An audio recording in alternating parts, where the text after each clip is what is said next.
on New York's post-COVID recovery. I'm Ben Tisch, and I'm proud to serve as co-president of Met Council. We want to thank those watching at home for attending and submitting excellent questions for the candidates this evening. And thank you to Politico's Sally Goldenberg for agreeing to moderate our discussion tonight. The next mayor of New York will face some of the toughest challenges of any leader in my lifetime. With all due respect to 9/11 and the victims and heroes of that terrible period, I would argue that what we've encountered and what lies ahead is far more difficult than that frightening time. After 9/11, we were united. As we move past COVID, we're divided. After 9/11, we were determined to rebuild. After COVID, we are reconsidering how and where we want to live. After 9/11, the country was behind us. After COVID, our neighbors are seeking to capitalize on New York City's misfortune by luring our business and tax base away. Most importantly, after 9/11, we were led. And if I may speak personally, we were led exceptionally well. It is more likely than not that one of the candidates on this Zoom call will lead us through this tricky period. And it's absolutely crucial the voting public choose wisely. When faced with the historic challenge of the pandemic, Met Council, led by our exceptional CEO, David Greenfield, stepped up to meet the increasing demand of our neediest citizens. Since the inception of the pandemic, Met Council has fed over 305,000 New Yorkers, delivered food directly to the doors of over 3,000 homebound Holocaust survivors, helped tens of thousands more sign up for millions in SNAP benefits and stimulus checks, and assisted nearly 1,000 victims of domestic violence. We're doing all we can to put out as many fires as we can, but we want the next mayor to know exactly what city they will be taking the reins of. That is why we solicited questions not only from the public, but from the tens and thousands of clients we work with each month. The most vulnerable New Yorkers who, quite frankly, are the most in need of strong government's wise and compassionate leadership. Thank you again to the candidates, to David, to Sally, to our tremendous team at Met Council, and to all those watching at home. I look forward to the informative and productive discussion we will have this evening on the future of our city. With that, I'll hand it over to the chairman of Met Council, my very good buddy and great New Yorker, Richard Mack.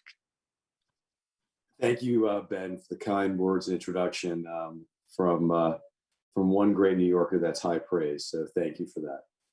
I can't think of a more fitting setting for a discussion this evening than for it to be hosted by Met Council. Unfortunately, we're all still virtual. We're not with each other. This is just another reflection of COVID.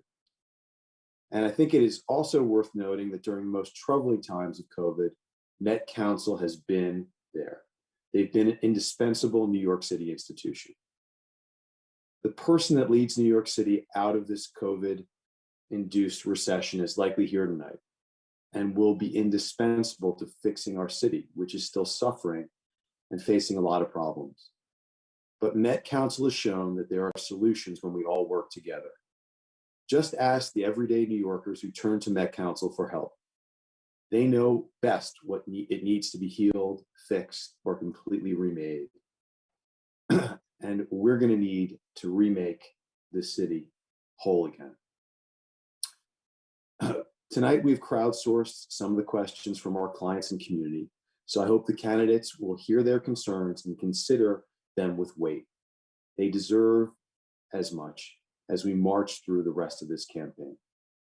Let me give you some idea before we get to the most important part of the night, what Met Council has been up to during the pandemic. We rented a new warehouse to deliver a record amount of emergency food. We started a new COVID-19 crisis hotline that is open 15 hours a day and that has already helped over 15,000 people get benefits. We created a texting hotline so victims of domestic violence can reach us even when they're vulnerable with their abuser. We created the first of its kind home delivery grocery program for Holocaust survivors and paid yellow cabs who are not as busy as they should be, as all we'd like them to be, to handle the deliveries. This was a much needed boost for a struggling industry and a much needed boost for struggling Holocaust survivors. All of this is in addition to the usual work that we do in our 20 affordable housing buildings. This is in addition to the tens of thousands of seniors that we serve and thousands more who we help through crisis intervention. In short, we are busier than ever before in our 49-year history. The work of our tireless staff and our selfless volunteers is to be commended, and it has helped the lives of thousands upon thousands of our fellow New Yorkers. Met Council will work tirelessly around the clock for the needy long after COVID is gone, but we cannot do it alone. We need your help, and I'll tell you what, we look forward to partnering with whoever the next mayor is. And we hope a post-COVID New York is one where we can tackle the many crises that plague the city with the determination and compassion they deserve. Thank you all for being here this evening, and I look forward to hearing what each candidate has to say and how they're going to address bringing New York back again. It is now my pleasure to introduce Sally Goldenberg.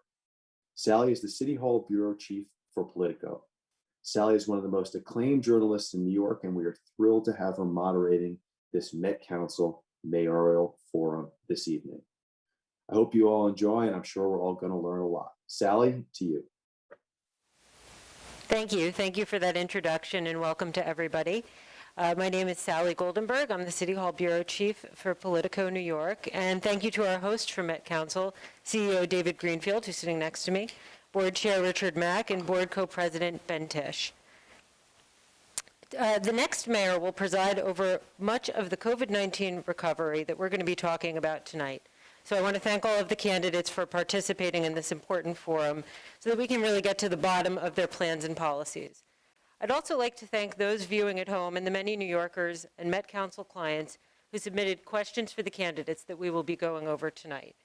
We will begin by asking several questions submitted by the public this evening, as well as some questions that the group here has come up with. Each candidate will have 90 seconds to answer each question, and there will be a timer on the screen to remind everyone of the time remaining. As your moderator, I will be enforcing the time limit, and I will try to evenly distribute the allotted time, though we do want to encourage open discussion. I'd like to remind the candidates to be cordial and respectful of one another. We want candidates to jump in when they feel appropriate, but I hope we can have a courteous and productive conversation tonight, even as this campaign heats up. With that, I will introduce the candidates, and I will get started with the first question. Actually, are you introducing? Thanks so much, Sally. We are actually really thrilled tonight as the CEO of the largest Jewish charity fighting poverty in New York to be introducing our 6 leading candidates in alphabetical order. We're currently joined by several of the candidates, and others will be joining shortly. The bios have been provided by the candidates. First up is Eric Adams. Eric Adams was born in Brownsville and raised in South Jamaica, one of 6 children raised by a single mom who cleaned houses. Eric joined the NYPD and fought for reform in the department. He also put himself through school, earning undergraduate and graduate degrees. From the NYPD, he was elected to the state senate, where he pushed through measures to protect tenants and workers. As Brooklyn's first black borough president, he has worked tirelessly to grow the local economy, reduce inequality, improve public safety, and advocate for better government. Welcome, Eric Adams. Next up is Kathryn Garcia. Kathryn Garcia has served in many roles across New York City government and has been called the go-to crisis manager for the last 14 years. She served as commissioner of the Department of Sanitation, interim chair of the New York City Housing Authority, and food czar during COVID for Mayor de Blasio, and as COO for the Department of Environmental Protection for Mayor Bloomberg. Welcome, Kathryn. Thank you for having me.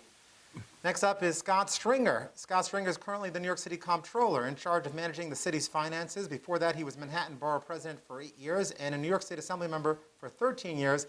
He's been a lifelong advocate for affordable housing and education. Welcome, Scott. Hi.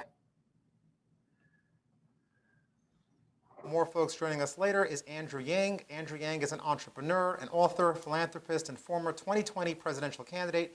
Andrew has lived in New York City since 1996, where he met his wife, Evelyn, and became a father. He has run multiple small businesses in the city, including CEO of an education company that became #1 in the country. He then started a national entrepreneurship nonprofit, Venture for America, that is based near Herald Square. Welcome, Andrew. It's great to be here. Thanks for having me. Hello, everyone. Over to Sally to start the questioning. Sally. Thank you. So I think we should begin with the news of the day. Today, Mayor de Blasio released the final executive budget of his tenure. During his time in office, the budget has grown about $26 billion, with some of that money going to social services like Met Council, but a lot of it going to a much larger staff that he has seen throughout his time as mayor. Do you think that the budget is the appropriate size? Do you think it's too big? And do you think if you do believe it's too big, would you cut agency budgets as an annual practice, which is known in budget parlance as PEGs, or Program to Eliminate the Gap? I'm going to start with City Comptroller Scott Stringer on that. And again, 90 seconds to each candidate to answer this question. Well, thank you, Sally. Look, at the end of the day, the budget is not just a financial document, it's a document and a roadmap to how we're going to recover from the pandemic. And while I haven't done a deep dive as to this proposed budget, that will come out of my office in the next couple of weeks. I do think that we have to be very prudent in how we spend our additional revenue, the $6.1 billion in stimulus money we're going to get over the next couple of years, more anticipated revenue from Albany. A lot of what has to happen now is not just to spend money, throw it on the wall and see what sticks, but rather to come up with a comprehensive plan about how to bring our city back. That means investments in housing and education, making sure that we recognize that COVID was the great discriminator and a lot of our communities of color were hit especially hard during the pandemic. I have said that the mayor was never about thinking about agency efficiencies, and I urged the mayor during this pandemic year to be prudent about spending. I did not believe we needed to borrow $5 billion in money that would have put on debt service of $500 million to the city. He finally agreed with me, and I'm happy to say that we have a budget that will be in balance, but the truth is in the details. Okay, thank you. I think next we'll move on to Borough President Eric Adams. Thank you very much. And I want to apologize that I had a hard stop at 6:30, and the only way I was able to accommodate is to be in the car. But to answer your question specifically, I think the budget is too large, and really we need to look at a 3 to 5% cut in all of our agencies, and to ensure the efficiency to run our city, to really stop the inequities that are basically handed down to everyday New Yorkers who are in need. When you do a real analysis of our city, we, as I continue to state, we create our crises every day. And the failure to move to a real-time governing, where we can actually analyze where our dollars are going and ensure that we are not only looking to be equal, but really equity. We are not investing our dollars into the right initiatives that will prevent crisis, such as something simple as dyslexia screening in all of our schools. When you have 30% of our inmate population at Rikers Island are dyslexic, it is stating that we have a downstream mindset instead of an upstream mindset, and that budget should be used to do some of the foundational changes that we must implement to ensure that when we no longer have the $10 billion that's coming from the state and city and federal government, that we can put in real institutional changes in our city to end the historical inequities. Thank you. We'll go to Mr. Yang. Thanks, Sally. I love this question so much, though I do think it oversimplifies in a particular way. So we have a municipal budget of around $90 billion thanks to this federal aid, but the city's economy is 1.06 trillion, or it was pre-COVID. So you have about 9% of the city's economy, and we have 2 years to try and activate the other 91% as quickly as possible. So when you ask, is the city's budget too big? If it's business as usual, then yes, it is too big. Where the public payroll has swelled by over 30,000 workers over the de Blasio administration, and they've avoided making any difficult decisions, even in the face of what looked like an imminent budget crunch before this federal aid came on. On the other hand, if you're trying to spend on actually catalyzing our recovery, then we could be spending much more than we're spending now. And the example that came out last week was that Mayor de Blasio authorized a $30 million pro-tourism expenditure, which is a step in the right direction. But keep in mind, we're missing 60 million tourists who used to generate 46 billion in revenue. So if you look at it from that context, we're probably spending way too little on catalyzing tourism dollars that are going to help regenerate 300,000 plus of the 600,000 jobs we're missing. So the question is, are we spending money on the right things that will actually activate our city's recovery? Or are we spending money just avoiding making difficult decisions and not adapting to the new operating reality? But we have to act fast. We have 2 years before the federal money dries up and we're left with a multi-billion-dollar operating deficit. Thank you. And I guess we'll finish that off with Kathryn Garcia. Thank you so much, Sally. You know, the city's budget is about the 4th largest in the country after several states. We need to make sure we are being as efficient as possible, but also making strategic investments. And by that, I mean ensuring that we are investing in getting restaurants reopened, in getting art and culture back in place, because we know that that will bring back tourism. That will bring back our office employees. And when we look at sort of the expansion of headcount in the city government, a lot of that were pre-K teachers. And that is clearly something I would want to keep in place as we move forward. But we have to make we cannot make penny wise, pound foolish decisions where we don't hire and then we put everybody on overtime. That's what's been going on for the last year. But at the back of our minds, we always have to remember there is a taxpayer. There is somebody who has to pay the bills. And our property taxes have been going up incredibly fast over the last few years. We need to rein that in, which means we need to rein the government in. And I've done this at DEP. I cut $100 million out of the operating budget without a layoff. You can do this in partnership with labor. Thank you. So we're going to go now to Joseph Allerhand, who is going to ask the next question. Thank you, Sally. As co-president of Met Council, our biggest concern is food, as you can imagine. And I really give David such high marks, David Greenfield. Going into the crisis, he saw our 100 food pantries were going to be wholly inadequate to deal with this crisis. And thanks to the generosity of the Richard Mack and his family, we opened a new warehouse.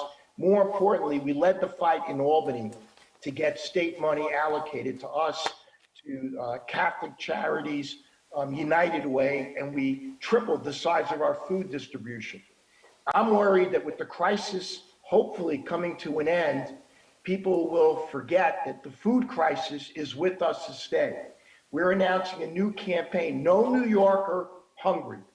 And I'd like to know what each of you will do, and will you join us in not letting the food distribution, which we have ramped up, fall back to where it was before, because the need is there. So why don't we begin with Kathryn Garcia, since she has knowledge of the city's food distribution system that she had to work on when she was, in the de Blasio administration. Yes, no, it is astonishing that food is something we actually have to talk about in the 21st century, that we actually have we had 1 million people pre-COVID who were food insecure. We're now over 2 million people who are still food insecure. This is why we need to make it so that every person is getting SNAP who is eligible for it, that they are able to easily access it, that they can get delivery with it. But we also need to support all of our food pantries, which, when we were in the middle and the height of COVID, trust me, David did call me all the time. Not only were we ensuring that there was the state money coming in, but also there was city money. We added additional city money, probably to the tune of about $75 million, either through the Driscoll contract or directly to the nonprofits. But we have to make it so that we are building the infrastructure for the long term, so that no one is going hungry ever in the city of New York. And I have to say that the Biden administration has made this a key piece of what they're planning to do. So there also will be additional federal dollars that we can leverage moving forward. Thank you. We'll go to Eric Adams. Thank you for that. And, I too acknowledge the great work by Met Council, and that's why we supported in the Borough President's office not only the Seagate for seniors program, housing, but also the emergency food program. And there's something else that Met Council has done and is continually doing that I talk about all the time. They are automating and using technology to have a better, efficient system of distribution of food. How they're identifying all the food pantries, how they're using technology to ensure that you're actually addressing this concern. And that is why I will partner with them to continue to do the great work they're doing. But also will institute my My City card. Just think about that you have people who are in need of a SNAP, WIC, and other programs, and they have to navigate our governmental system to do so. We have their data, we have their information. Why aren't we automatically signing them up, sending them the information that they need instantly, and sending them the resources that they need? If English is a second language in this city, you cannot go through the system without having to fail at getting the resources that you deserve. And that's why we need to think about being smarter in government, just as Met Council is doing every day. And that is what we need to duplicate in government as we address this food hunger crisis. Thank you. Now we'll go to Andrew Yang.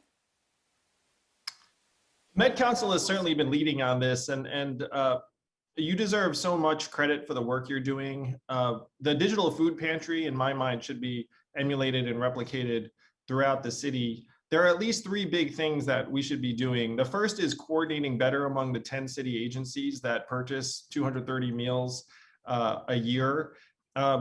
There is a lot of waste in there, unfortunately, and we saw that because during COVID, there was better coordination. We saw that there were value adds to these agencies procuring these meals together. The second big thing is we need to be better about providing kosher and halal meals to communities that need it. There's nothing more fundamental than food, and the fact is that the city hasn't done as well as it could in terms of making culturally sensitive food available. And then we need to amplify programs like Donate NYC, where restaurants and stores are able to give their food to the needy. There's so much food waste in New York right now. I could not agree more that this is going to be an ongoing need. I think most New Yorkers sense, unfortunately, that food scarcity is going to outlast COVID. And there's so much progress we can make in supporting urban agriculture, making sure that farmers markets can actually sell their food so that New Yorkers have access to healthy food instead of, frankly, having many poor families live in food deserts where the food they get is of very low nutritional value to their families. Again, it's why your digital food pantry is so excellent, because it sees to it that families get food that's actually going to sustain and nourish them. Thank you. And Scott Stringer? Well, I also want to really give a shout out to David Greenfield and Met Council for the incredible work they did in the midst of this pandemic. David Greenfield, many calls came into my house with David saying, can you run down food and can you help me in any way? And then I was able to call him and say, look, we've got a Bronx public housing development that needs food. Can you help? And he packed the food up and got us the food we needed and fed a lot of families. And I think that is a real tribute to our not-for-profit network, especially Met Council. But look, I agree with what Andrew said. You know, there's a lot that we have to do that goes even beyond making sure people get a meal. We have to have halal food, and we have to have kosher food in our schools. And I was proud to be the one who brought everyone to the table in the controller's office and got that pilot program started, which is now in 35 schools, but I think it should be in every school. So that's something that we can work on going forward. And I do think that a lot of food deserts in our communities need to be closed, but it can't just be a top-down government bureaucratic approach. When I was borough president, I started what was called Go Green East Harlem, which was to engage the community in healthy food options, greening bodegas, opening up farmers markets, giving kids a program called Youth Bucks so they could purchase that food and bring it home to their families. And I think that's something that we should expand citywide. I also have called right now for a $25 million FEMA reimbursement because we need to fill in the gaps between the Biden federal money and the state money, because undocumented people are not eligible for a lot of these programs. And I worry that the next crisis is going to be in communities hit hardest by COVID, but don't have the same access as other communities. And I know Met Council will be on the forefront of that. Thank you. I'd like, knowing that the borough president has a hard stop at 6:30, I'd like to throw in a public safety question, and I would like him to answer it first. There's been a lot of discussion throughout this campaign about public safety, both the rise in shootings and hate crimes in New York City, as well as calls among some parts of the Democratic electorate for overhauling the NYPD or cutting the budget of the NYPD. Could you please name one thing you would do to address the rise in crime, and one thing you would do to reform the NYPD if you do indeed believe that it needs reform? And again, we'll start with Eric Adams on this one. Thank you. And I don't think there has been a lot of conversation around both sides of the public safety agenda. I'm hearing a lot of conversation about reform. I'm not hearing a lot of conversation about the uptick in gun violence and the unsafe communities that many people are experiencing. Dealing with policing is a two-pronged attack. We have to have a long-term plan to prevent crime in our city, but we have to deal with the imminent threat that many residents are facing. And unfortunately, they're Black, they're brown, and they're immigrants. And that same level of energy of pushing reform, we need to show it to deal with the public safety aspect of it. I would immediately reinstitute the anti-crime unit, turn it into an anti-gun unit, and we will focus on what is driving gun violence in our city, and that is the illegal gang behaviors. There's a gang fight in our city, and we need to be honest about it and have a collaboration and resources that are needed with our district attorney's office and the police department. And then we have to stop the flow of guns in our community. I will put in place checkpoints at the Port Authority in collaboration with the Port Authority Police so that we can start doing what we're doing at the subway station of doing periodic inspections of bags so that we can stop the easy flow of guns in our community, but we need to address it with the same aggression that we have for reform, and I believe in police reform. Thank you. We'll go now to Kathryn Garcia. Thank you so much, Sally. We are seeing a very troubling uptick in gun violence, anti-Asian hate crimes, as well as a spike in crime on our subways. At the same time, many communities have lost trust in the NYPD. So you've got to be able to both do focus on public safety, but also ensure that we are getting reform. You know, first and foremost, we need to use the information that we have, the data that we have about where we are seeing these upticks. And last time I checked, we did not have a gun manufacturer in the city of New York. We have to work with the ATF to stop the flow of guns into this city. But in terms of reform, it is imperative that we make it so that it is transparent discipline, so that we rebuild trust and with communities and the NYPD. Because you know what happens when you don't have trust? You don't solve crime. You know, you don't clear those cases. And so it has to work together so that we are all safe in our neighborhoods. And, you know, look, this is personal to me. My brother is Black. I was adopted. You know, diversity was part of my dinner table, but I know the difference between how people are treated by the color of their skin. We need to make sure that no matter your neighborhood, you feel safe walking down the street. Thank you. Scott Stringer? Look, I think with the uptick in crime, I think we have to go back to focusing on clearance rates, making sure that we're in the neighborhood hotspots that have the most crime. We know where those communities are, just like they were 30 years ago. I do think we should put more senior detectives in the hotspot precincts. I think we have to focus on those that are handing out the guns that put our kids in harm's way. That is one way that I think we have to do it. But if we're going to get our clearance rates up, and again, we have the lowest clearance rates we've had in 30 years, 26%, we have to also expand programs that we know work in neighborhoods. So for me, I would invest in the cure violence models, programs like Save Our Streets, which have helped Crown Heights and Bed-Stuy go for over 200 days without a shooting. And the way they do it is they invest in our kids. I do believe we have to reform the NYPD. We have to take 9/11 out of the NYPD because only 13% of calls to 911 are actually for crimes in progress. The rest of the calls are for mental health issues. And the rest of the calls are for wellness issues, quality of life issues. So we're sending police to do the job of mental health professionals. We should change that the way they're changing in other cities across the country, and it's working. So we have to focus on where the violent crime is happening. We have to have a combination of methods, both in terms of good detective work and at the same time keeping kids out of the way of the gangs by investing in the programs that are proven to work, that are happening now. We just haven't scaled them up. Some of these programs are only in 17 out of 77 precincts. That makes no sense to me. We should double down and invest in what works to make sure we keep kids away from the criminal justice system, because as we all know, once they're part of that system, it's so hard to get them out of it. Thank you. And Mr. Yang? The issues around public safety, I know, are very close to the heart of the Jewish community. Even this latest act, the acts of vandalism against the synagogues in Riverdale, I'm happy to say I spoke to Rabbi Zirkin a little bit earlier, and he seemed very satisfied with the official response.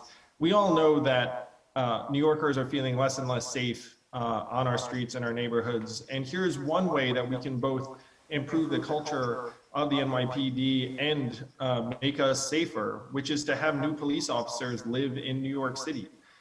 If they were to live in New York City, they would have a much deeper and natural understanding of the communities that they're serving and protecting.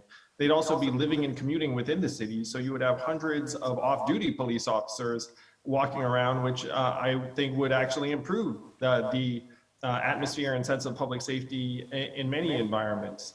It's this kind of reform that many people are for, that we have to move forward on in a way that works for all New Yorkers. When I talk to a group of community leaders in Jamaica, Queens, which is a predominantly Black community, they at the time were advocating for a new precinct in the form of the 116th. They were concerned about public safety just like any other community. And so I think most New Yorkers are aligned on some of the things that we need to do. Certainly the police culture needs to reform and evolve, but at the same time, we need them to police and start increasing the clearance rates from what Scott just said are historic lows. Thank you. I want to thank so much Borough President Eric Adams for joining us, and wish him well, and would love to now welcome Ray McGuire, who's joining us. Ray McGuire is the self-made son of a social worker. He managed hundreds of billions as the head of Citigroup's investment bank for 13 years, the longest tenured head of investment banking in the history of Wall Street. Mr. McGuire is a longtime advocate for racial justice and a philanthropic presence in New York City, serving on the boards of organizations like New York Presbyterian, the Whitney Museum, and the New York Public Library. And we are thrilled to welcome him here now to the Met Council Mayoral Forum.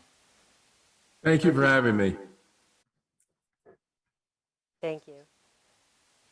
All right, so our next question, I'd like to begin with Andrew Yang. I know he's spoken quite a bit about this issue. What are your thoughts on how Mayor de Blasio handled school closures, and what would you have done differently had you been mayor? Well, thanks, Sally. I know I've made some news around this issue over the last number of weeks. I'm a public school parent. And I think that schools should have been open as early as possible.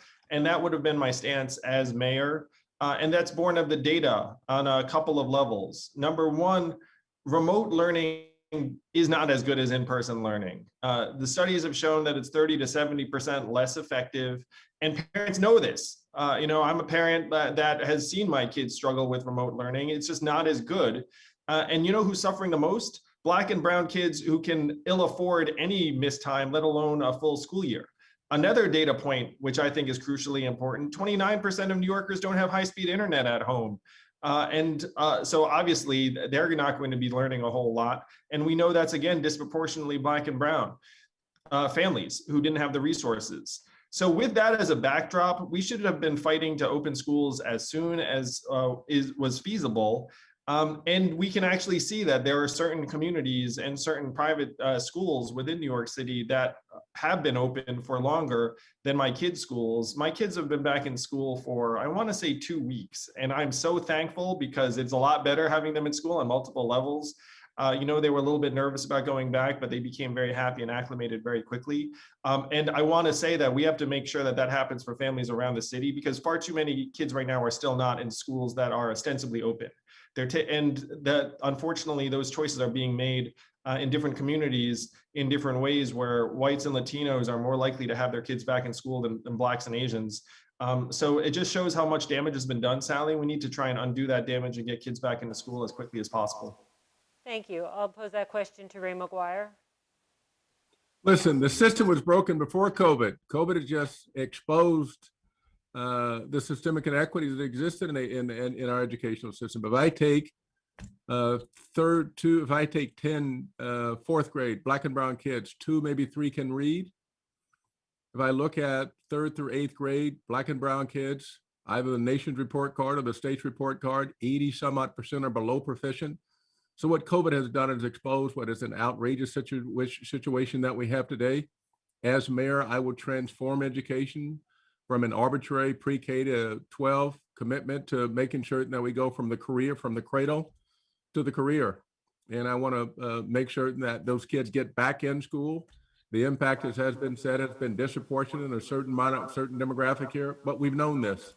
We've known this, and the situation's gotten worse. We need to intervene today and begin to repair it. And my plan, Cradle to Career, begins to address just that.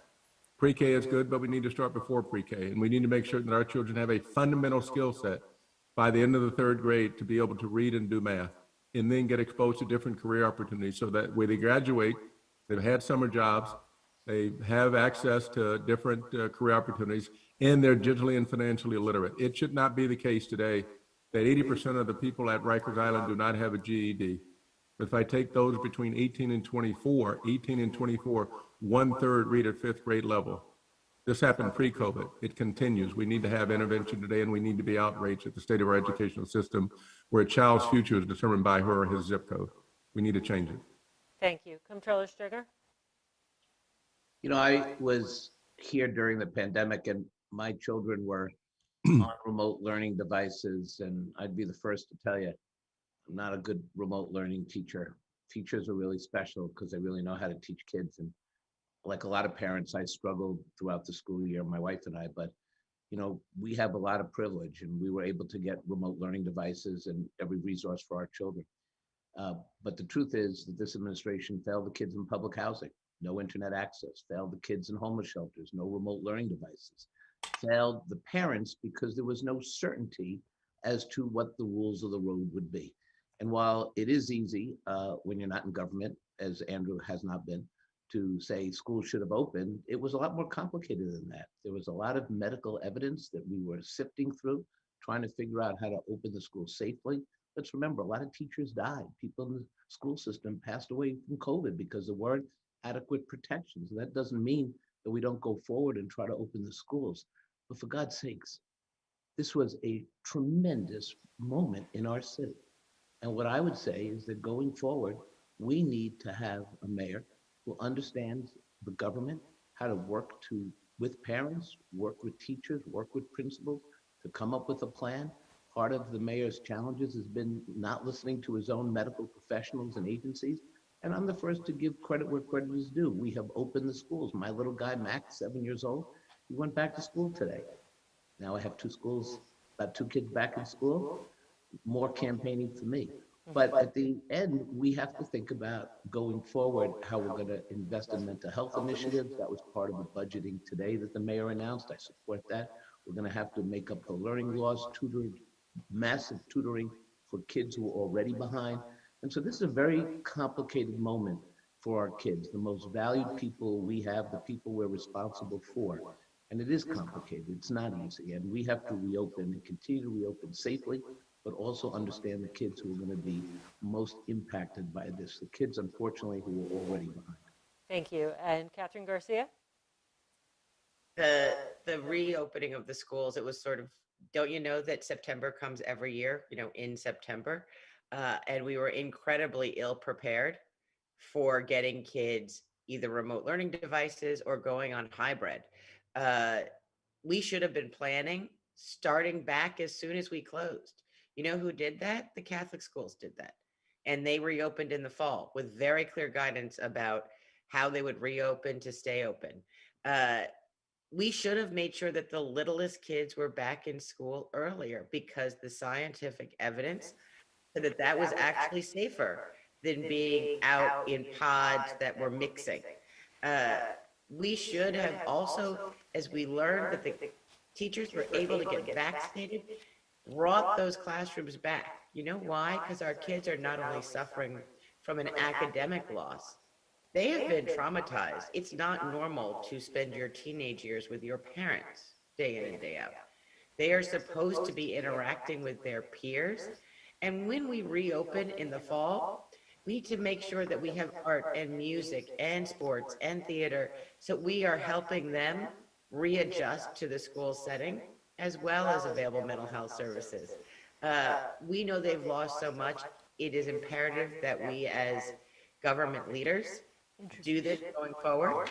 But I'll just tell you, there was not an option in my world of whether or not you were going to work during COVID. Sanitation had to work. We came in every single day, and I work closely with labor.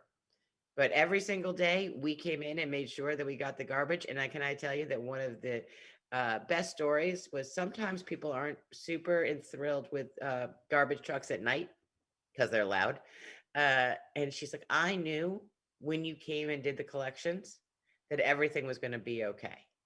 That is the type of government that I run. Sally, I have to run to an event in Brooklyn. Thank you, everybody. Colleagues, I'm sure I will see you Zooming in a matter of hours, if not minutes. See you, Ray. Bye, everybody. See you soon, Scott. Scott, we appreciate it. Thanks so much. I want to turn to a question from one of our senior staffers, a member of our executive committee, Dina Johnson, who's a senior director of housing operations. This is a question she's asking on behalf of the hundreds of employees at our 100% affordable housing sites. And I also want to give a shout out to the 175 seniors who are watching this now at multiple sites. And I will turn it over to a video question from Dina Johnson. Met Council operates a portfolio of affordable housing buildings throughout New York City. Most of our more than 1,400 tenants are elderly, and we have 2 buildings set aside for formerly homeless New Yorkers. We take our obligations to our tenants seriously, and we worked hard during this pandemic to keep them safe. The backbone to our operations are our essential services workers who got the job done. From our residence directors to our maintenance and security personnel, we cannot operate without them, and they can't get to work unless the subway systems are safe and secure. How do you plan on making sure that the subway system is safe and secure for our essential services workers and for other New Yorkers moving forward as we complete our recovery? So the next question is coming by way, I'm sorry. Oh, I'm sorry about that. The next question is coming by way of the audience. So this is a verbatim question, lest anyone think these are my words. This governor has been notoriously difficult to work with. Assuming he isn't impeached, he will probably want to push the next mayor around again. Given that he controls a lot of money and has a lot of power, how do you plan on standing up to him and running the city the way you see fit? Again, not my words, but I do think it's a very important question, which is why I asked it. It comes from an audience member named Frank. And I will start with Mr. McGuire. So listen, I've had a career of having come into a world called corporate finance where there are a few people who look like me. I've had to compete and get to the top levels of that. And that means I've had to deal with some people who were very important, or at least thought they were very important. And I know how to negotiate. And what I would expect between my relationship between me and the government would be one of constructive. The allegations clearly are serious. And as we await what the Attorney General's response is and the governor stays in his role, we need to have a constructive relationship. But let me be very clear. I will go and fight on behalf of New York City. But it's not only the governor in Albany where we need to have relationships. We need to have relationships in Washington. We need to continue to leverage the extraordinary work by Senator Chuck Schumer by getting resources that were not expected to the city and to the state. So we need to have constructive relationships with both senators, but especially Senator Schumer. We need to have relationships in Washington with the administration. So my relationships to this point have been pretty constructive. I know how to go and fight. I'll fight on behalf of New Yorkers. I respect the governor, but I also go and know how to do a little battle. I've had to do that in order to survive in my business for as long as I did, and I'll go fight for New York City. with whomever I need to fight, but I'll fight with New York City. And I'm okay with a good brawl. My mother says don't pick a fight, but don't lose one either. Thank you. Kathryn? Yeah, I think the thing we need to fundamentally remember is it's not just the governor that we have to work with. It is also the Assembly and the state Senate. And we have not had a strategic agenda in Albany. We are a creature of Albany. They control a tremendous amount of our funding, from schools to Medicaid to how the hospitals get run. We do need to make sure we're having a constructive relationship, but that does not mean you are a pushover. We have to stand up for ourselves, but ensure that we are at every step of the moment engaging with those who actually represent us in Albany. Thank you. And Mr. Yang? Oh, we have seen what happens when the mayor and the governor are not on the same page, and that cannot be allowed to happen again. As one example, which is relevant to the video question we just got, we've seen a stalling of the development of supportive housing because the mayor and the governor haven't been able to see eye to eye. So as mayor, my job is going to be to deliver for the people of New York City. You have no choice but to have a constructive relationship with whoever is governor at that time.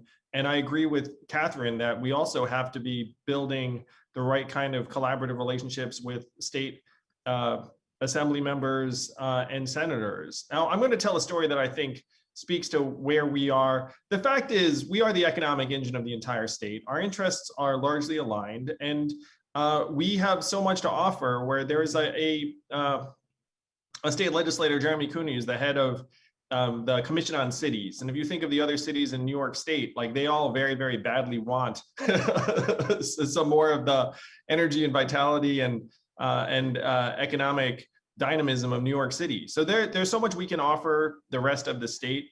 And we have to build the right kind of relationships. We have seen what happens when that relationship is dysfunctional. It cannot be allowed to recur.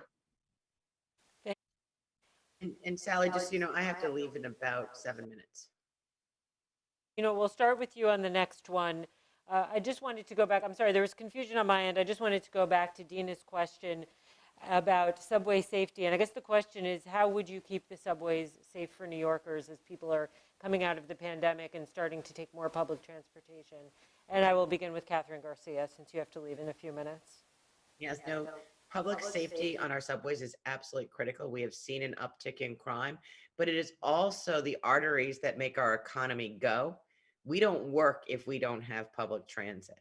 And my approach to this is, you need to have police who are visible, who are on the tracks, who are on the trains. You need to have police have mental health professionals embedded if they are engaging with a homeless person, so that we can ensure that they are getting into supportive housing and coming off the streets.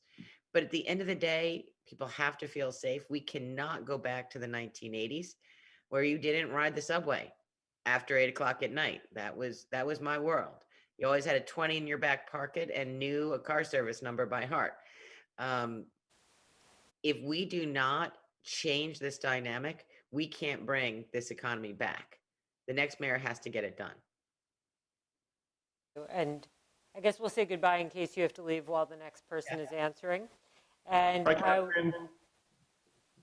Bye, folks. Bye, Kathryn. Take care. And I will go to Andrew Yang on this. In response to some of the incidents on our subway system, I, a number of weeks ago, called for 500 additional NYPD officers to be visible and be assigned to the subways. And I got beat up for that, frankly. A lot of people said, no, this is not what we need. And then the NYPD did just that a number of days later, and it's the right direction. But I'll tell you the single biggest variable to try and make our subways safer for everyone, and that's to get riders back. Right now, subway ridership is down 70%. And if you are on a nearly empty car and there's someone who seems even a slight bit off, it's anxiety provoking. Whereas if that subway car had dozens of people on it, like we're accustomed to pre-COVID, then you don't even notice the person who's having issues like a dozen people away and you feel perfectly safe. It's one reason why I called for a subway fare holiday the week of Memorial Day, just to get people back on the subway, riding around, stimulating our economy, visiting different neighborhoods. That's the kind of measure we need to take to get people back on the subway and increase our sense of safety and security. There's no single bigger variable than awakening our economy for us to feel safe on mass transit and also on our streets. It's one reason why I'm laser focused on getting our economy going again, getting back the 600,000 jobs we've lost, opening the thousands of small businesses. Because just like on the subways, if a street is darkened and empty, it's also much scarier than if it's well lit and there are people out and about. Thank you. And Ray McGuire? Yeah, listen, before the economy gets back, you got to make sure that the subways feel safe, because people are not gonna, they just won't take them, notwithstanding how crowded they are. People, the anxiety level that New Yorkers are now experiencing is one that we have to manage. I would make certain that we got the right number of resources, both mental health care professionals as well as police. We need better policing, clearly, but I'd make sure that we use all available resources to make sure that people felt that the subways were safe. At that point, we're going to get more crowded subways, but the condition precedent of people taking the subways is a feeling of safety. And part of that is making sure that we deal with those who are homeless and those who are mentally challenged, which is why I've resorted to and created a plan called Emergency Social Services, where we have a core of 24 hours, 7 days a week that partner with the NYPD, because many of the issues that we're finding, allegedly, and I say this, Rigoberto Lopez has got a history of having mental health challenges, goes into the subway system and stabs 2 people. We need to make certain that the mental health care professionals are available, that we can deploy them quickly, that they are on the subways, that they are staffing the platforms, and that we have NYPD there, making sure that we have all the resources. And we need to make certain, and I'm responding to a question earlier, how do we make subways more safe and more inviting to our elderly? We got to get the freaking subway elevators fixed and the escalators fixed. The number of broken elevators in the subways, which prevent, or at least discourage our elderly whose knees don't work as well as they used to, the subways don't work. I got a 95-year-old mother. And so if she were to take the subway, she's not going to take the subway if she can't take the elevator, because those elevators working, she can't mount the steps. So it's a combination of emergency social services along with the NYPD, along with those people who can intervene and make certain that the condition precedent of safety, that we meet that condition. And so the people will feel safe. It's 45 million people who we commuted on a daily basis. It is the core of this city, in meaning not only Manhattan, but each of the boroughs. We need to get the subway system back up and running.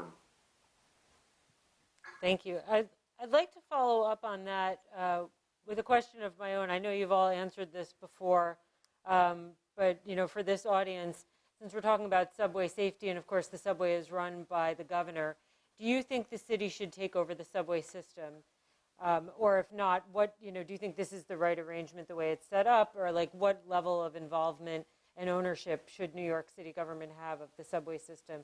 And if, I'm not sure if Kathryn Garcia is still here, we could start with you. And if you left. Kathryn may have left, Sally. She left, okay, so why don't we, so I think we have 2 people now, and we're welcoming Shaun Donovan in a few minutes. So we'll start with Ray McGuire and then work back to Andrew Yang. So your question is what? Should the city take over the subway system? And if not, what level of involvement or ownership do you think city government should have of the subway system, since it's effectively a state-run entity? So not only is it state-run, but you know that one of the direct recipients of the resources that we got from the federal government was to help the MTA. The question is, should the city take over? A lot of this comes down to the economics. The MTA is an expensive $13+ billion enterprise. Given that it operates at a structural deficit today, and the city's a $92 billion enterprise, it's got a $4 billion projected deficit. It's not clear whether the city can afford to take it over. And if the city could take it over, we need to make sure that we got the right talent to be able to manage it. So I would say if we could afford it, it certainly is an idea worth pursuing, but right now we simply can't afford it. And is there any other mechanism that you have in mind to increase the city's control over the MTA? Well, the control for which you ask at some point is going to come with some cost. So I would think that we can maybe integrate to ensure that we have the right management of the MTA, I think the management today is doing a commendable job, but we need to have the right management. And that management needs to be better integrated into the city because it is a major transportation mechanism by which the city operates. So from that standpoint, yes. From an economic standpoint, we simply can't afford it. So I would say, yes, there's a way for us to get more involved, which we should be, because New Yorkers are directly impacted by it, but we need to make certain that we can afford that for which we ask. So I would go with management and leadership first. And then over time, as we recover here, which we'll do under my greatest, most inclusive economic comeback plan, then we can take the steps to take on more direct control. Thank you. Andrew Yang? So here's the basic truth. When New Yorkers suffer on the subway, they look around and say, okay, like, whose fault is this? Who's to blame? And they logically think it must be the mayor, which is a very reasonable thing to think. And then the mayor looks up and says, hey, turns out it's not me. It's a 21-person board, only 4 of whom are recommended by New York City. So I can pass the buck. But most New Yorkers look around and say, okay, what are you talking about? Who's on this board? What's going on? And if you're going to manage a recovery of an economy the size essentially of Canada's, there's frankly, like a system that most everyone uses to get around for work and school, you need to manage that system. You need to manage that system to be able to manage your recovery. You need to manage that system because someone needs to take responsibility, and it's not going to be these 21 anonymous board members, that like virtually none of whom actually have any accountability to New York City. So in my mind, you can't afford not to take over this system. Now, it's true that there is like a multi-billion-dollar operating deficit, but that should not daunt us. We need to get our arms around the way that people get around to work and school every day. And the simplest mechanism to improve our sense of agency over the MTA is to increase the number of board members that New York City recommends. Let's call it, ideally it would be something like from 4 to 11. And then you could look around and say, okay, like New York City actually is responsible for this thing because we recommend the vast majority or the majority of the board members, and they answer to us. But right now, this is actually an emblem of what's gone wrong in a city, is that no one's responsible. Like, who the heck is responsible for the problems that you see on the subway? This board of people that you've never heard of, that none of us actually, have any line to hold them accountable or answerable. That's not going to work. We're in an historic crisis. We need to get out of it as quickly as possible. Give me responsibility, I'll take it. But right now, the problem is that our mayor can look up and say, like, well, like, I actually don't have control over this. And then the governor is a long way away. And these 21 board members don't answer to us, the people that their decisions are impacting every single day. So how do you meet that budget deficit? That's, multi-billion dollars you get control. Then what do you do for it? You put it into the city's budget, and how do you pay for it? Well, Ray, if you think about it, it's getting paid for right now. And as you said, the federal aid included the MTA, like the state budget. If you do what I'm recommending in terms of increasing the number of board members, you could actually even retain the current financial structure if you wanted to. But we can't not take responsibility for it just because we don't like the numbers. Well, you got to be able to afford that for what you take responsibility for, right? You just can't bring it over into your operating budget and that increases your deficit. At some point, you got to be able to pay for it. Again, you could retain the current financing structure and have city control if you just increase the number of city recommended board members. But that's got a $3 to $4 billion structural deficit to it. It could still be attached to the state budget if all you do is change the nature of the board members. Well, that's much easier said than done. You got to figure out how you pay for all these programs. Ray, right now, again, New Yorkers, when they get pissed off at what's going on in the subway, none of us know who to turn to. I mean, that's not a great situation. I don't disagree with that, but I've said that you need to get better management, which you can do through making certain you got the right leadership and the right board structure. But to say that New York City is going to take on the structural deficit MTA is it is a daunting task. And while we're going through managing a budget deficit that is likely to be $4 billion, we need to be careful about the fiscal responsibility that we take on. We got to be fiscally responsible as we go through and manage this recovery. I'd rather be responsible for my city's success or failure than pass the buck. Well, it's not a matter of passing the buck. If you take on and it's fiscally irresponsible, then you have impaired your city's recovery. Okay. Thank you. I think we're going to go on to the next question. This comes from audience member Tony. And we'll start with Andrew Yang on this. I apologize. I need to actually run, but I'm being replaced by Shaun Donovan, who's going to be because I just saw Shaun appear. Thank you, Met Council. You all are tremendous. Can't wait to work with you all. Thank you, Sally, Ray, Shaun. You're just in time. Appreciate you all. Thanks for joining us. We appreciate it. And I just want to formally welcome Shaun Donovan, who began his career addressing issues of homelessness and housing in New York City. He worked with Bishop Johnny Ray Youngblood to build 5,000 deeply affordable homes in Eastern Brooklyn. He's a housing expert. He served as Mayor Bloomberg's housing commissioner in the wake of 9/11 and then went on to become President Obama's housing secretary during the nation's foreclosure crisis. He then oversaw the $4 trillion federal budget as the budget director. As mayor, Shaun would bring extensive government experience through crisis and comprehensive compassionate policies to New York City for all New Yorkers. Welcome, and I'll turn it over to Sally for our next question. It's great to see you, David. Thanks for having me. Next question is from an audience member, Tony, and it is, I'm just going to read it verbatim. I know you hope to be mayor, but you will have to appoint department heads to run the city. Can you give us a sense as to who you will pick as those heads?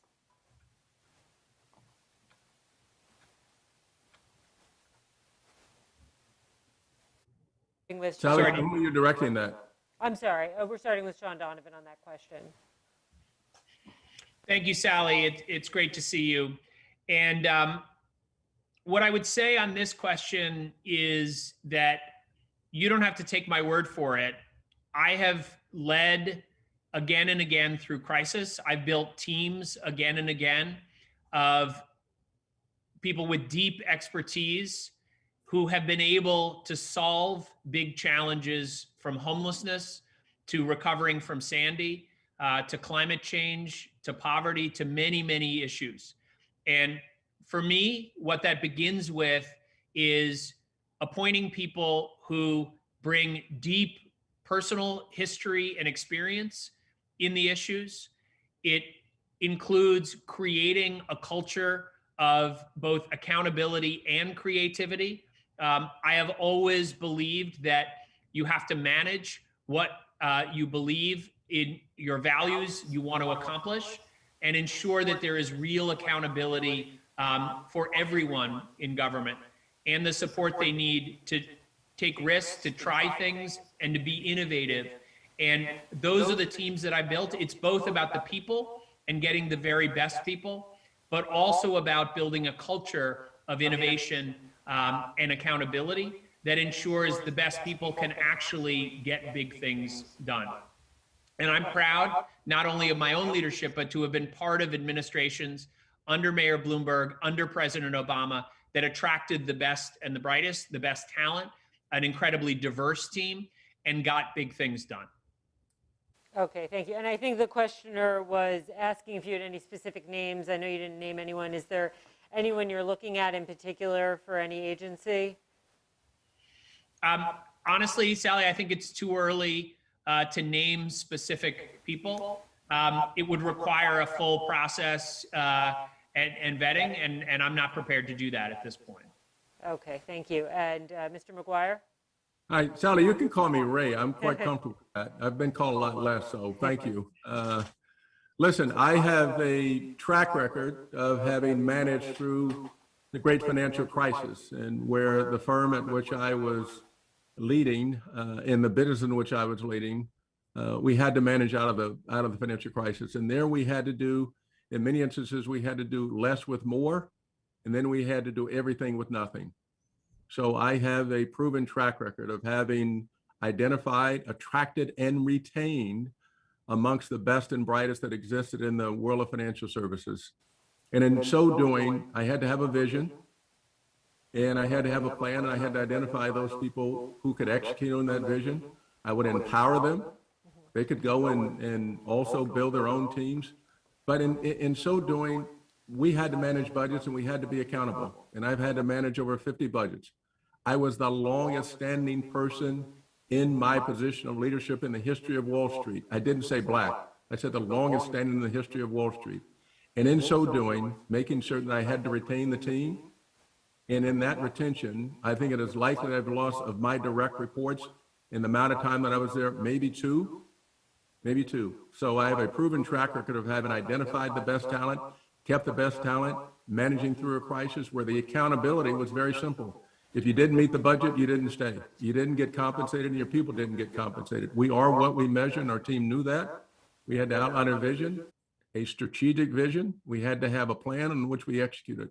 So I have a track record of having done that and done that longer than anybody else. And I have receipts with respect to the important positions that we're going to need for this government.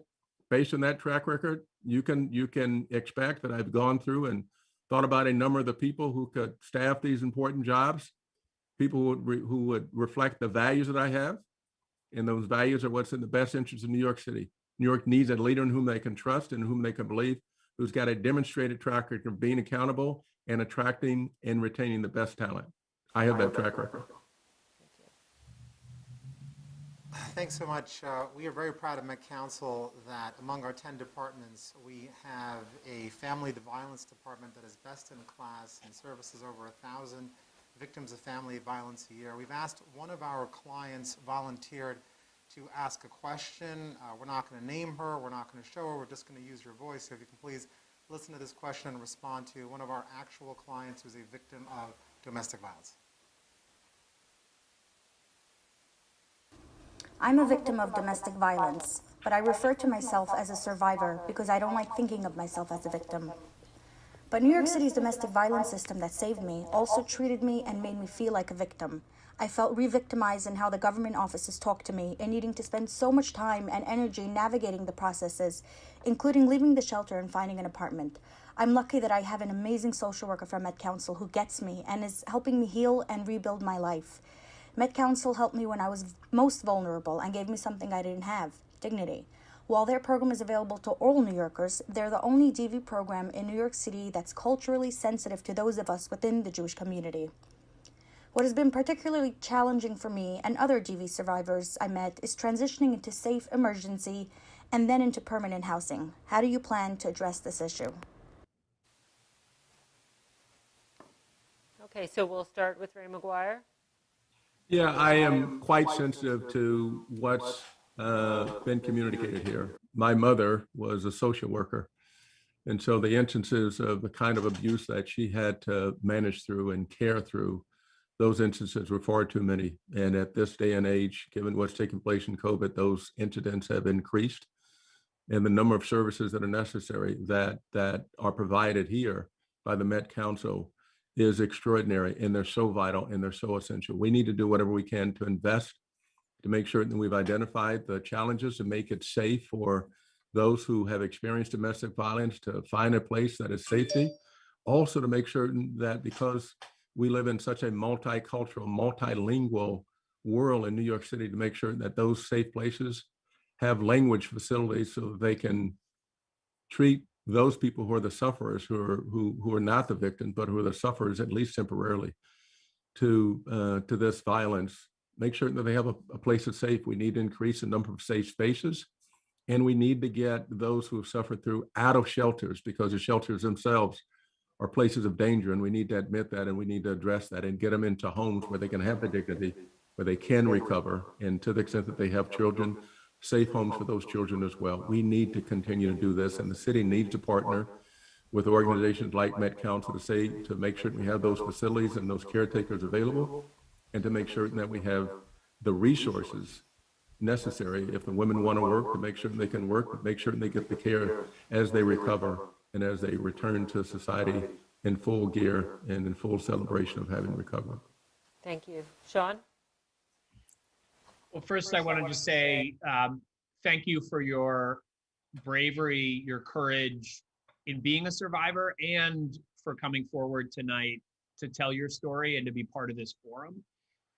My own experience begins with having volunteered in a homeless shelter in college, going to work for the National Coalition for the Homeless, and through a career of working on issues of housing and homelessness, of domestic violence, I've seen again and again the ways that our systems must change to ensure that you and everyone who is a survivor is protected and housed in ways that are culturally sensitive, that are really about ensuring you're thriving as much as possible through and beyond those incidents. And so for me, it begins with first ensuring that you can stay in your home and not need to leave because of acts of domestic violence. That's about enforcement. It's around partnership with organizations that can ensure that where these incidents start, that you can go to be safe and discuss what is happening at home, and hopefully end up not having to leave and be displaced because of incidents of violence. But the abuser, in fact, is removed from the home. Second, where that is not possible, we must create a flexible domestic violence fund that I proposed in my housing plan that ensures that you can quickly get the help that you need to be able to move, that we're creating supportive housing and specific housing resources that allow you to move quickly into a place that, whether it's with your children, whatever situation you're in, you can be housed in an appropriate way. And we have to make sure that there are long-term resources available to you. And the best way to do that is through partnerships with nonprofit organizations like Met Council. I worked again and again in partnership with Met Council on the very programs that you're describing as housing commissioner. I've worked across the country to create new models of supportive housing, specifically targeted with the services that you would need in the terrible situation that you've been through.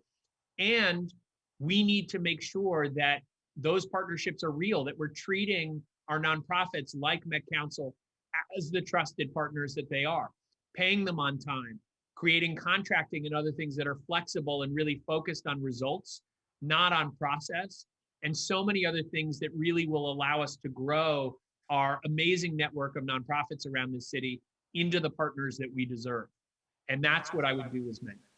Thank you. I want to bring this back to COVID for a second. We have a question from audience member Terry. Given its success in approaching herd immunity in Israel, are you ready to adopt the concept of a mandatory vaccine passport in your Mayoral campaign platform? Why or why not? And we'll begin with Ray. So the answer is, given the history of this country, we have many in the community who are quite skeptical about taking the vaccine. So my immediate answer is no, I would not invoke mandatory testing. We need to make sure that we educate and inform New Yorkers, especially Black and brown New Yorkers, whose history shows a huge anxiety, rightfully so, with respect to vaccines. We need to make sure that we have the right ambassadors, and we also need to make sure that the availability of the vaccine in the areas that are hardest hit, that availability exists, and it exists in such a way that people have a level of confidence it's going to be appropriate and that it's going to be available to them. So I fully appreciate and respect what's been done in Israel, which I think is quite remarkable. The dynamics in Israel are very different to the dynamics in New York, with the demographic that is most at risk, that has been most impacted. We need to redouble our efforts to educate and inform. We need to make sure we have the ambassadors. We need to make sure that the vaccine is available when someone requests to take the vaccine after having overcome the anxiety. We need to work with the faith-based communities, especially in the areas that have been the hardest hit, where the skepticism is the highest. We need to educate that faith-based community and have those as ambassadors. And I've been to the synagogues, I've been to the churches, I've been to the mosque, I've been to cathedrals, talking to the faith-based leaders about how we disseminate the vaccine for those who are prepared to accept that the vaccine is safe. So we need to be culturally aware. We need to be culturally adaptable. We need to be linguistically aware. And we also need to understand the anxieties that exist by virtue of what's taking place in this country. Thank you. Shaun? So first, we have to make sure that everyone who can get a vaccine actually gets one.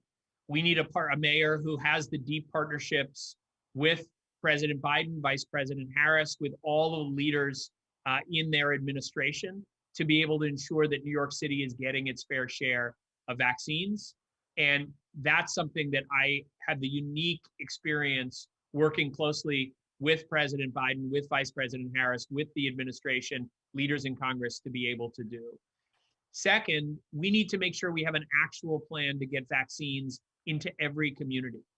And that means setting aside vaccines for those who are the hardest to reach and ensure that we have mobile vaccination sites, that we're setting up vaccination sites in public housing community rooms, in our libraries, and setting aside those resources from the city that can build trust, and partnering with nonprofits like Met Council, because so often the message won't be heard unless it's heard from the right messenger.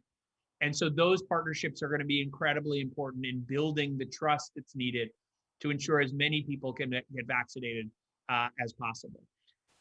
And then finally, on the question of vaccine passports, I believe that for certain specific jobs and locations in the city, it is going to be important to establish vaccine passports. That does not mean vaccines are mandatory, but it does mean that we should require, in especially sensitive places and in sensitive roles in this city where it is critical to know that they will be safe, that people are vaccinated. I do think we should be creating limited requirements around vaccine passports that are going to help us recover much more quickly as we have public gatherings, as we start to reopen the city in ways that are going to allow us to accelerate the recovery, get people back to work, and once again, fill our streets, our public spaces, our storefronts with New Yorkers in ways that are going to be powerful in this moment of crisis.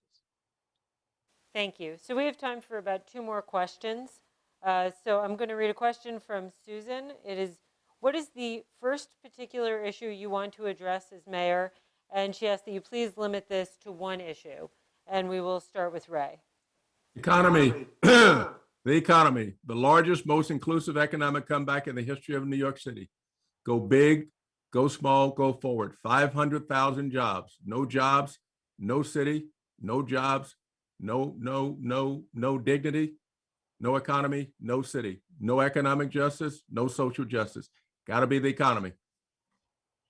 All right, Shaun? So I agree with Ray that we do need to create 500,000 jobs. I have a plan to do that, but we're not going to do that unless every New Yorker who's here, every New Yorker who's left, every tourist around the world who's eager to get out of their Zoom box from the last year and travel, every one of them knows that we are the safest city in the world. When you get on a subway, when you go into a restaurant, when you go to a theater, it's going to be absolutely central from the moment you step out on the street or land at one of our airports that you know New York is the safest city in the world. And my safest city commitment would ensure that we are doing exactly that and that we are publicizing it around the world. Because without ending this pandemic and making sure New Yorkers feel safe, getting around the city again, there is no economic recovery.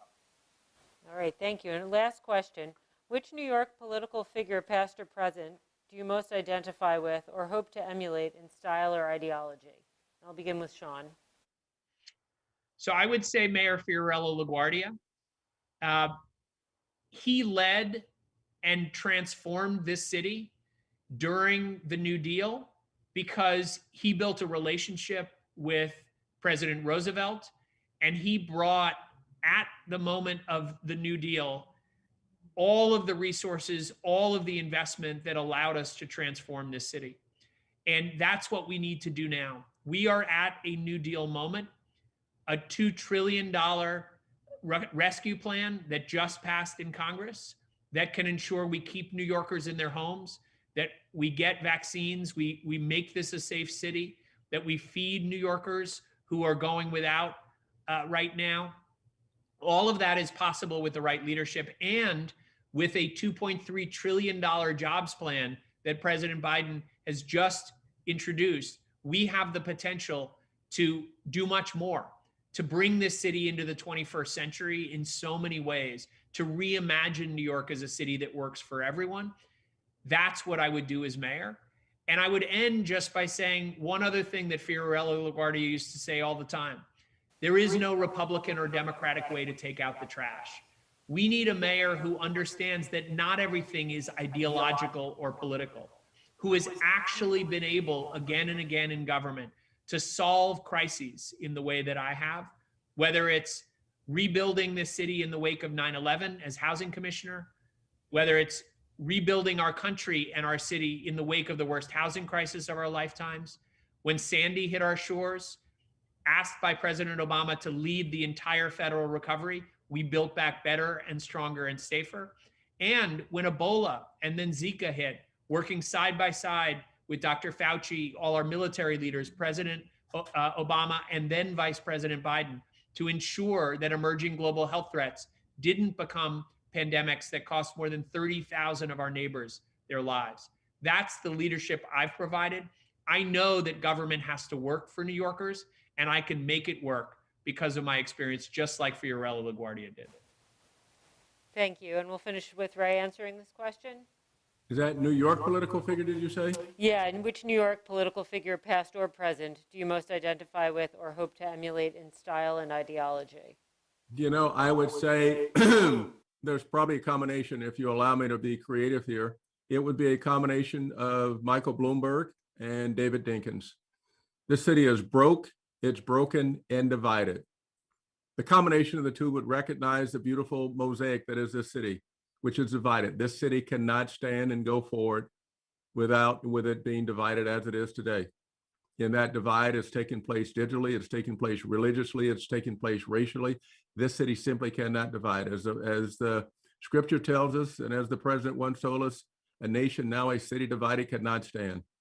So it is a reflection of that mosaic, and it's also a reflection of the ability to lead through a crisis. And that is exactly the kind of leadership that we need today. Somebody who's got the business acumen, the judgment, the leadership, and the management, who's got a demonstrated track record of pulling parties who have been against each other together and bridging that divide to make certain that where we are broken, that we survive and move forward, to make certain that where we are divided, that we come together. In that divide, in that togetherness, as we move forward, we'll make certain that New York City's best days are ahead of it and not behind it. And New York City needs a leader in whom they can trust and in whom they can believe, who's bridged all the divides out there and brought them together, who's got a track record of having led through a crisis, managing budgets, pulling together teams that are diverse as the city's beautiful mosaic. And that's the combination I would bring. And nobody else in this race has ever come close to being able to bridge the divide and lead the way that I have. 13 years, unprecedented in the history of business. Thank you. I'm David Greenfield, CEO of Met Council. I just want to close it out by thanking so much our mayoral candidates, Eric Adams, Shaun Donovan, Kathryn Garcia, Ray McGuire, Scott Stringer, and Andrew Yang, leading candidates for mayor of New York City. I want to thank Sally Goldenberg, our moderator extraordinaire, one of the best journalists in New York City. Thank you so much for your work. And I want to thank the Met Council team, really a tremendous team here. Rob Newman, Avi Spitzer, Elena Sacheva, Ben Siegel, Avi Zegelbaum, Aaron Sipperstein, David Levin, and Jessica Chaitin. Of course, ZK behind the controls for putting this together. It's really a privilege for us to host this and to really work on behalf of all New Yorkers' need. As the largest Jewish charity serving New Yorkers in need and fighting poverty, we're thrilled to work on behalf of all communities here in New York City, and we look forward to working with whomever the electorate chooses as the next mayor. Please go out and vote, and I'm going to turn it over to Sally Goldenberg for some closing remarks. Thank you, Sally. Yes, thank you. Thank you for having me. This was a really great conversation, and I really appreciate all of the candidates' time. We've all been our lives have been taken over by these Zoom forums, but I'm glad that we got to do this one and cover a lot of really important subjects that are facing different segments of the population as New York City recovers from COVID. So hope everyone has a good night, and we will see you on the trail. Thank you. Thank you, Met Council, and all the leadership of Met Council. David, great to see you. Thank you, Met Council. Thank you, Sally. See you soon. Thank you. Take care.